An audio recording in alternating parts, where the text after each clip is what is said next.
What's going on, Coach? How are you? Oh man, listen, I'm walking through Orlando Airport right now.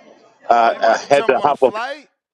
I had to, yeah, I had to. But I'm off the flight. I'm actually we landed and I'm exiting the airport. Oh, But all right. as usual, we still gonna talk. I appreciate you, man. I appreciate you. I'm glad I see you're busy, so we'll try and keep it as short as possible. But obviously, I just got actually a question because we're live, and they asked me who is Andre Rozier training. So I went through everyone you used to train. Who are you Right. currently training? Well, I'm training. Well, I'm training Demetrius Andrade for the Benavidez fight, Absolutely. and I'm still working with Sergey Derevyanchenko. Okay. I'm working with Richard Comey. Okay. Saddam Ali is making a comeback. I seen that. I seen that. He Yeah, sent me. He yeah. sent me a message. I seen that. When is that date? And we're looking at sometime in December, maybe the second week in December, just before the holiday season breaks everything down. And the list goes on and on. I have new blood. I have suicide.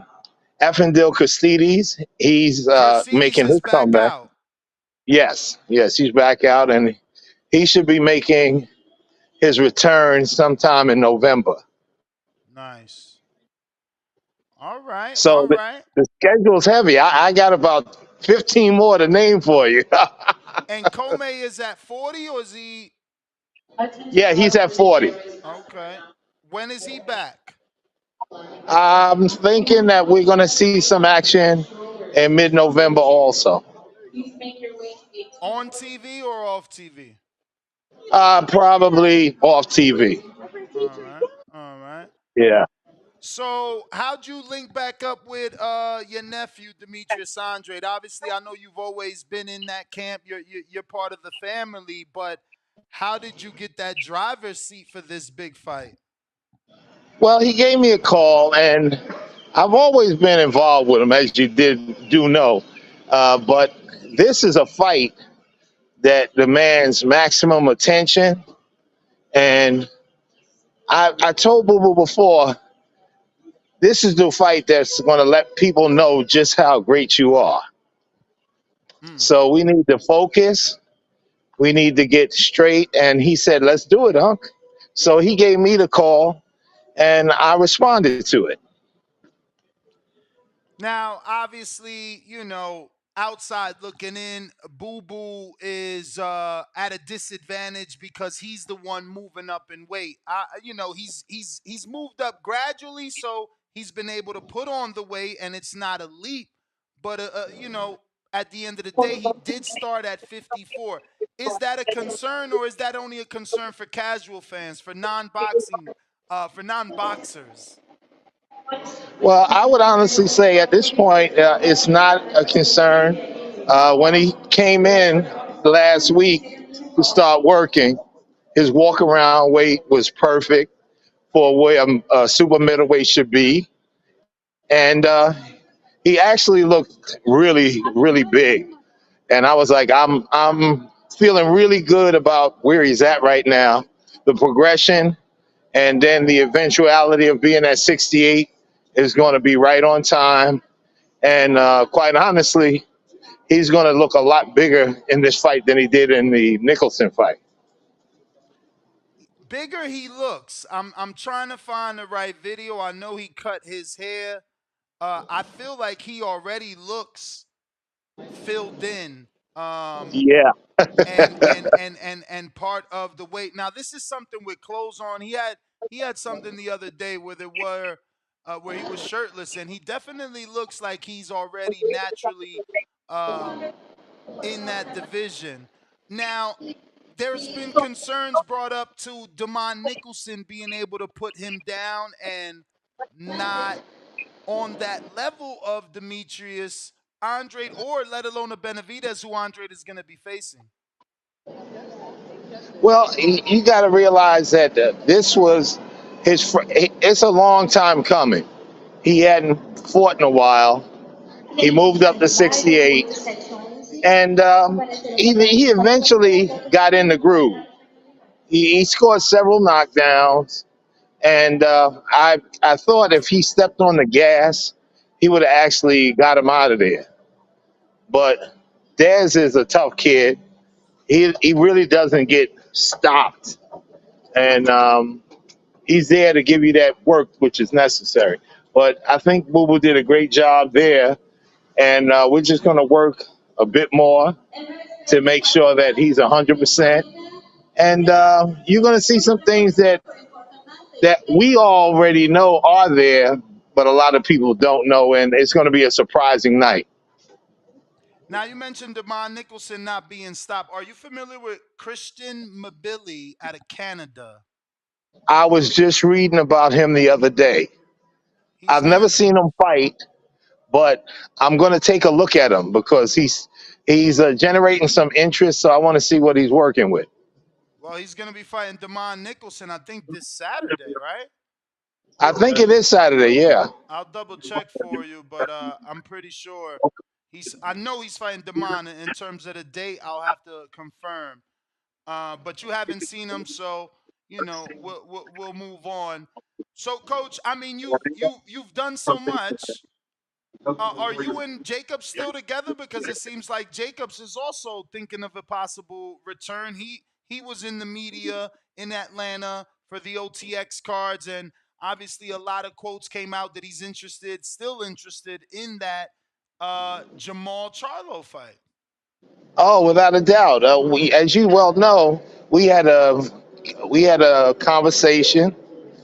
We aired out some baggage, clarified some issues, and the bottom line is, we said that we're going to finish this thing off together like we originally planned. And that's the best part about people having situations where you might have disagreements, you might have issues, but when you get down to the brass tactics of it, real family finds a way to straighten it out. For sure, man. A door is there to be opened, not only to be closed, man. So I'm glad that you guys were able to work that out.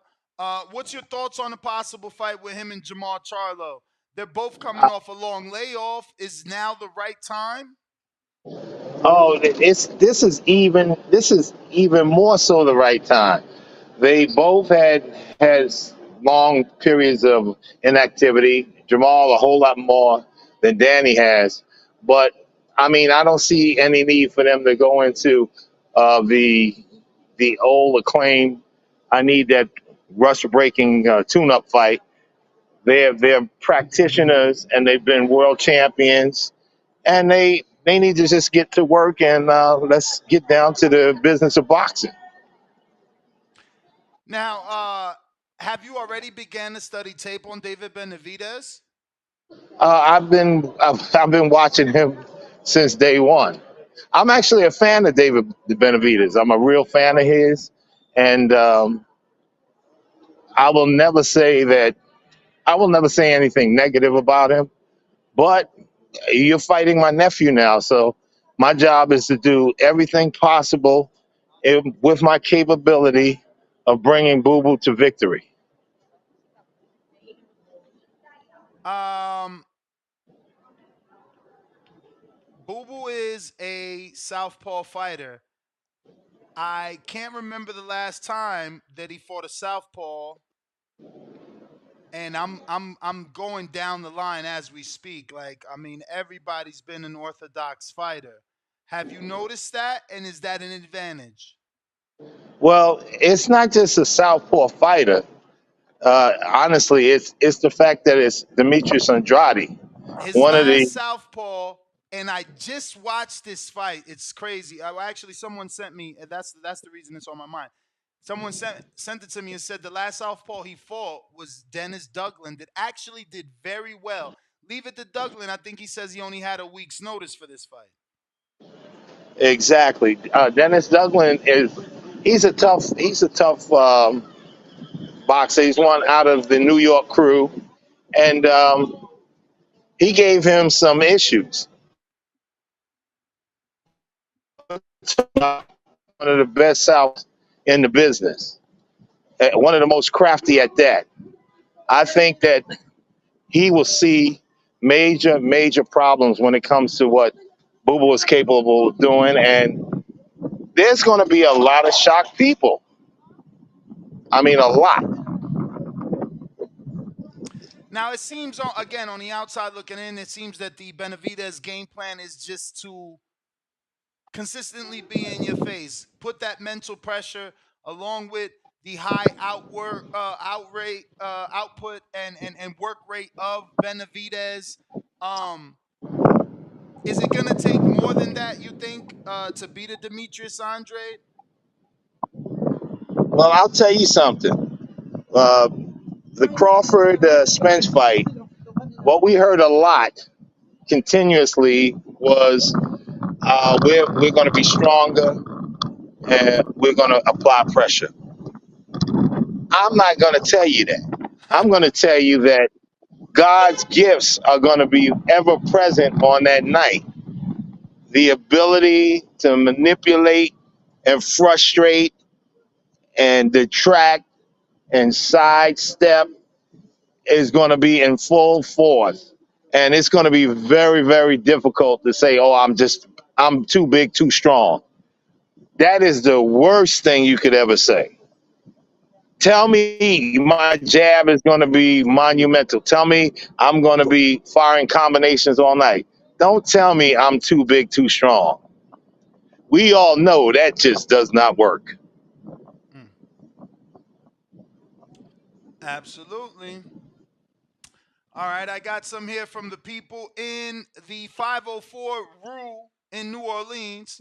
Without giving away without giving away the game plan, what is it that Andre brings to the table that will give Benavidez problems? Well, he's a very awkward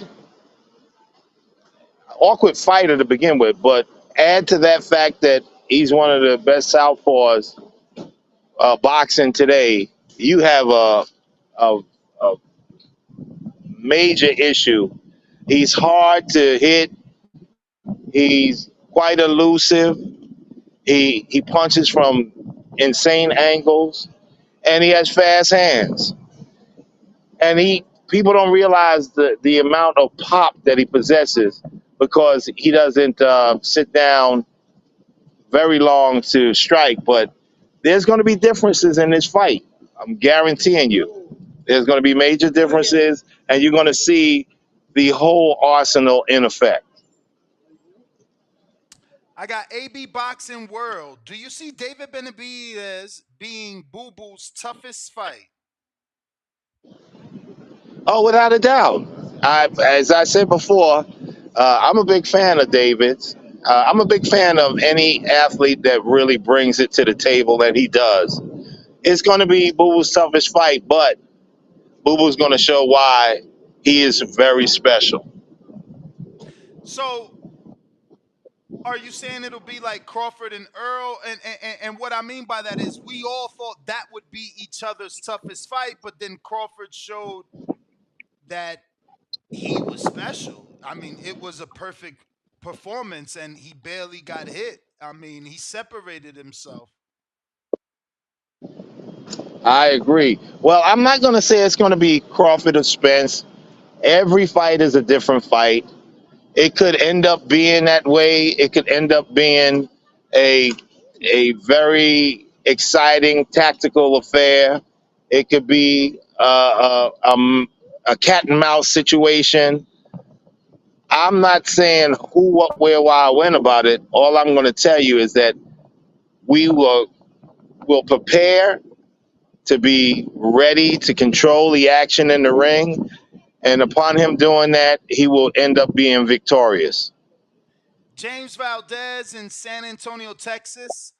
What was it and when was it that you knew you wanted to be a boxing trainer? Well, it started way back when I was boxing and when I actually had to stop boxing. The kids in my neighborhood in Brownsville, because I'm from Brownsville, Brooklyn, They kept asking me to take them to the gym, and I really didn't want to have anything to do with it. But my sisters used to work at night, and I had my nephews, Anthony Irons and Curtis Stevens, that I was actually babysitting in the evening. When I finished work, I came home, I watched them. So I said, you know what? I'm going to take them all to the gym. And I took a bunch of kids to the gym, and they started flourishing. And one thing led to another. Then I had a Golden Glove champion. Then I had another one, and I had national champions. And the ship just kept rolling. And then we had our first world champion, and now we have 8 world champions later. I knew this was all it was. I loved boxing from the beginning, and I always will. I have Huang in Houston. How do you see a Beck to Bully fight with Edgar Berlanga going? Okay, Edgar Berlanga and who? Beck to Bully, the guy that Gabe Rosado got that big knockout over, but then he lost in the rematch, I believe. Oh, that's a great fight. I'm glad he brought that up. That's a great fight. I think if Edgar is relaxed and not impatient, he can catch up. I know if he strikes, he'll finish him. That I know for a fact. Edgar hits him, he's going to go. But he has to work off his jab, and he has to be a little bit more fluid. And I think he could get that victory by knockout. All right. I got Optimus Prime. Do you see a fight with Jacobs and Andrade? And also, are you going to be in Alex Vargas's corner in his next fight? No and yes. No, Danny and Boo Boo are not going to fight each other. It would have to be, the stakes would have to be super duper high, and there's so much work out there at 168 that it's not necessary. And yes, I will be in Alex Vargas's corner. I've worked his corner for almost most of his professional career, and until the time he says I'm not going to box, I'll always be leading him into battle. I got Grandin Emery from Cincinnati.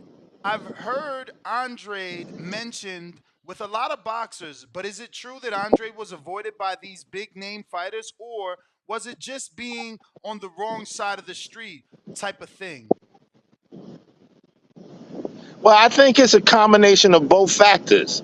Um, he's a very talented fighter, and a lot of people did not want to engage with him, but he didn't have the best direction when it came to his promoters, and he could have been in a much better situation had he been with the right people. I got New York Bullet Blessings, coach. If you had a chance of training any legendary fighter in the world, past or present, who would it be? Oh, that's the easiest question ever. It would surely be the one, the only Sugar Ray Robinson. Mm. I got James Benitez in Alabama says, "What the f happened to the big puncher Berlanga? It seems he definitely being built for a GGG or a Canelo Future fight with Eddie Hearn. Do you feel Berlanga can finally stop seeking the KO and just let it happen and stop forcing it? He's holding himself back, in my opinion." Well, Edgar has to concentrate on boxing. Once he concentrates fully on boxing, I think these things will happen. And he has to really stay true to the game. He's a an exciting young man. He's a really nice young man too, to tell you the truth. He's one of my nephews. You know, I love him to death, but he has to focus more on boxing and not worry about the extras of what's going on around him. Once he does that, I think you'll see more of him, and his performances will improve drastically in the ring. Last one, coach, from Brandon in Houston. Can you assure us that Demetrius Andrade will not gas out in the second half of the fight and end up becoming roadkill late? Well, he came to me and he said, "Unc, I want you to help me get this job done. I'm making sure that he is super successful. We're going to have 15 rounds of fighting us, not 12. There will be no gassing out. That's not part of the Havoc repertoire, and we're going to perform like each round was the first round. Well, Coach, as always, man, we appreciate your time. Let me refresh in case I got any last entries, but please give out your social media or anywhere you want to redirect the audience. That is all our questions. Thank you. Oh, no doubt. Andre Rozier on Facebook, and hey, listen, I'm not. I don't have an Instagram. I'm just rolling through what has to be done. I'm all about the gym. You need to see me. Come to Cops and Kids, and we can do what we have to do. You at Cops and Kids where Sosa's at? Yes, I am. When did you do that? It's been about 2 years now. Hold on. Give Wow. me one moment.